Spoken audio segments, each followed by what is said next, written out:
The $2 trillion private credit market is cracking. Apollo just blocked investors from getting their money out.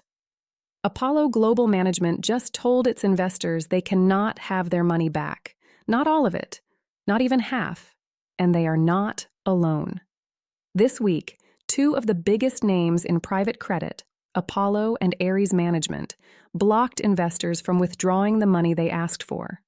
Apollo received requests to pull out 11.2% of its fund. It honored just 5%. Investors who wanted their money back received less than half, approximately 45 cents on the dollar, with the rest deferred to future quarters. Ares followed almost immediately. 11.6% redemption requests, 5% honored, and it goes further than just those two. Blackstone, BlackRock, Morgan Stanley, and Cliffwater have collectively received more than $10 billion in withdrawal requests in the first quarter of 2026 alone, agreeing to honor only about 70%. Goldman Sachs analysts are now predicting the retail private credit sector could shed between $45 and $70 billion in assets over the next 2 years.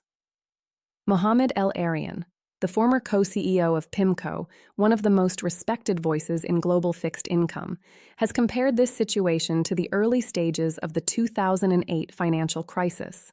In this video, I am going to explain exactly what private credit is, why $2 trillion of it is now under stress, what triggered this crisis right now, and, most importantly, what it means for you as an investor.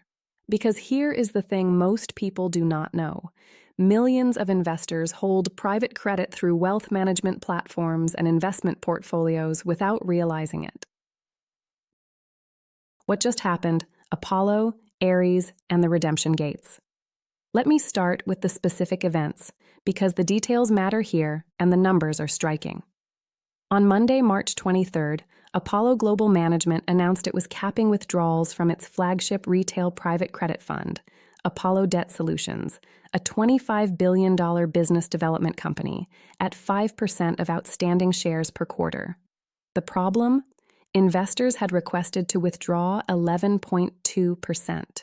That is more than double what Apollo was prepared to honor. Over $1.5 billion in withdrawal requests arrived. Apollo paid out approximately $730 million. The rest, more than $800 million, was deferred.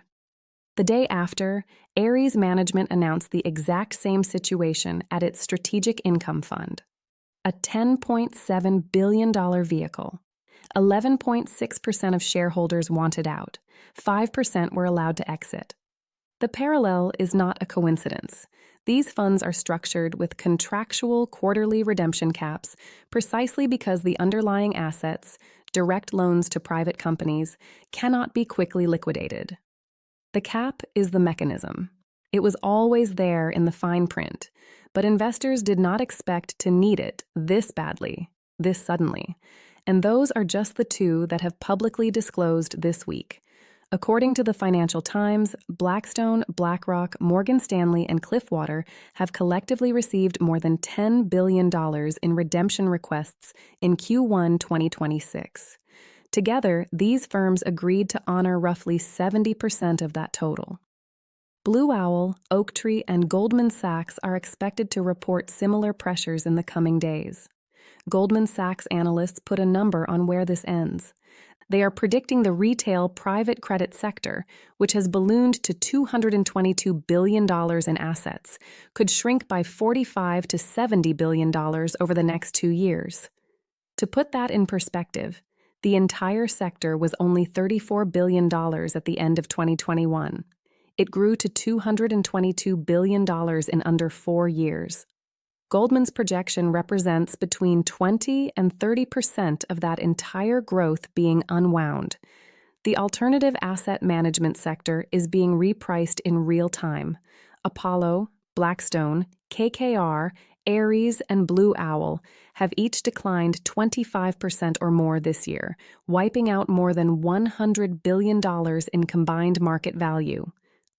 What private credit actually is and why millions of investors own it without knowing.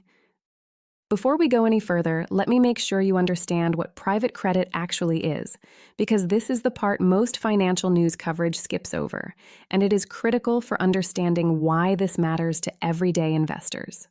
Private credit is, at its simplest, lending to companies that cannot or will not borrow from traditional banks. When a mid-sized business wants to expand, acquire a competitor, or refinance its debt, it often cannot easily access public bond markets, and banks have become more cautious about direct lending since the financial regulations that followed 2008. Into that gap stepped private credit funds. Apollo, Ares, Blackstone, and others raise money from investors, increasingly including retail investors through wealth management platforms, and lend it directly to these companies at higher interest rates than traditional bonds. The pitch was compelling. In a low-rate environment, private credit offered yields of 8 to 12% when public bonds were paying 2 or 3. It was marketed as an alternative to bonds, stable, income-generating, and less correlated with stock market volatility. From 2021 to 2025, it worked beautifully. Assets under management in retail private credit grew from $34 billion to $222 billion. Pension funds, family offices, and increasingly ordinary investors through platforms like Merrill Lynch, Morgan Stanley, and UBS poured money in. Here is the structural issue that was always present but is now becoming painfully visible. The loans inside these funds are illiquid.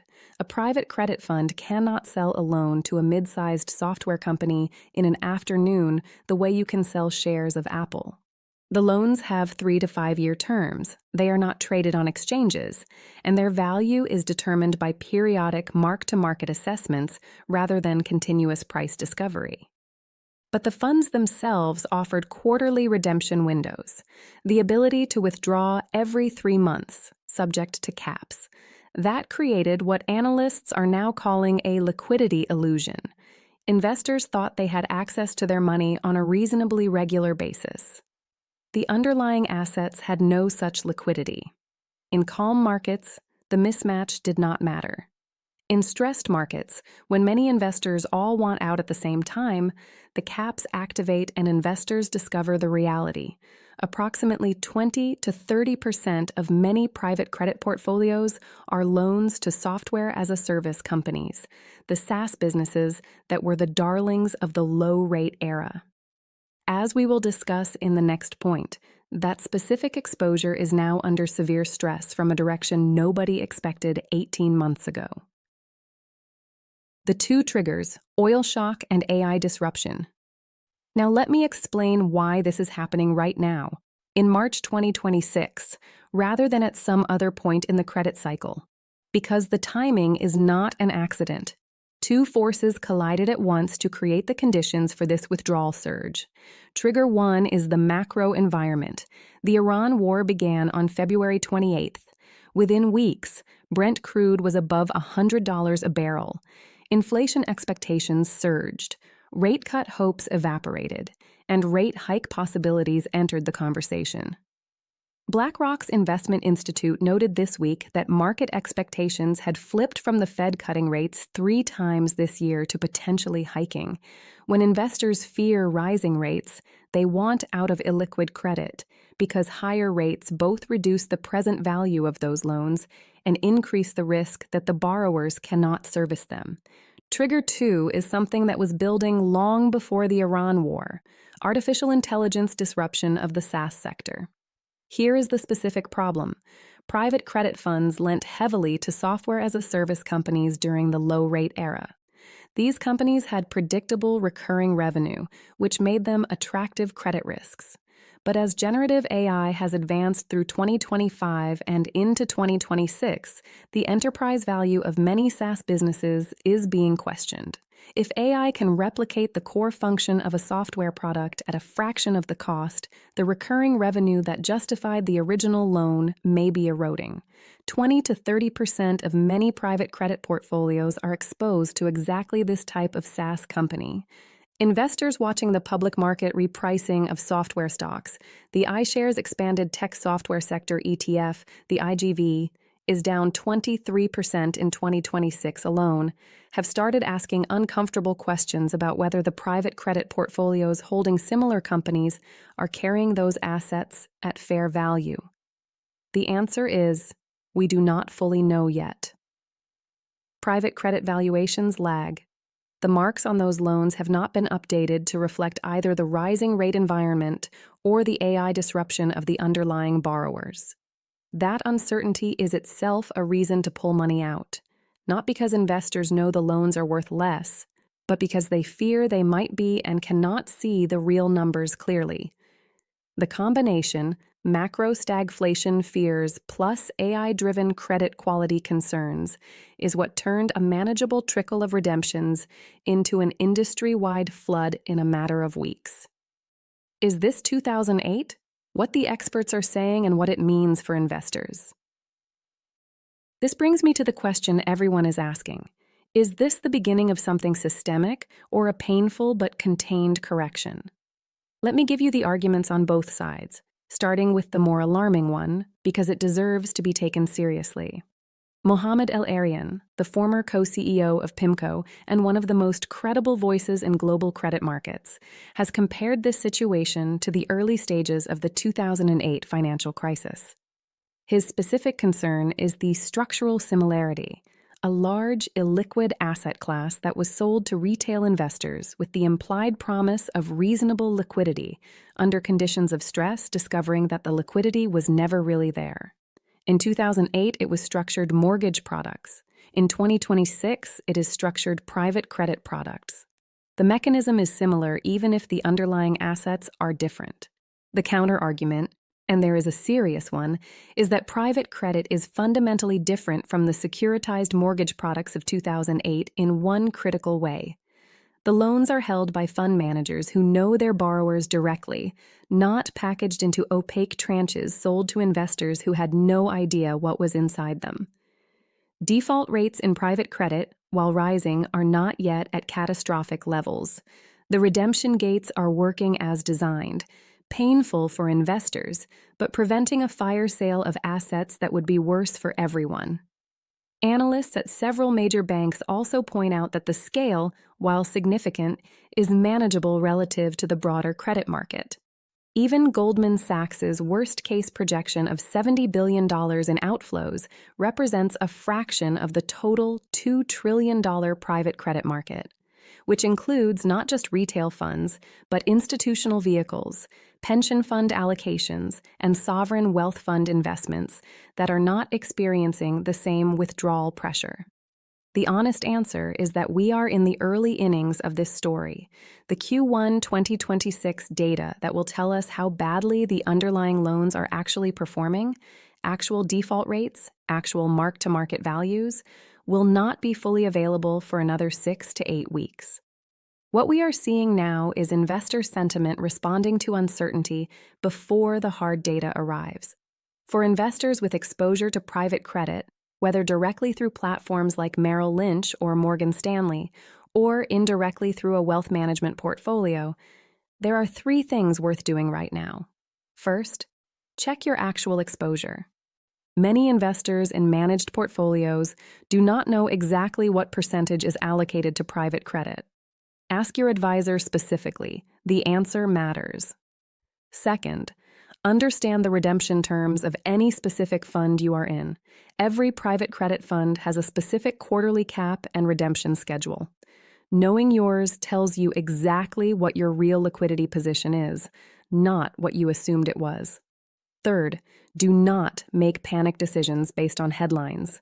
The funds that are gating withdrawals are doing so as designed. Your principal is not lost. The underlying loans still exist, borrowers are still paying most of them, and the capital will be returned, just not on the timetable you may have assumed. The investors who will be hurt most are those who forced redemptions at the worst possible valuations. Let me bring it together. Apollo and Ares, 2 of the world's largest private credit managers, this week blocked investors from withdrawing more than half the money they requested. Apollo honored 45 cents on the dollar. Ares did the same.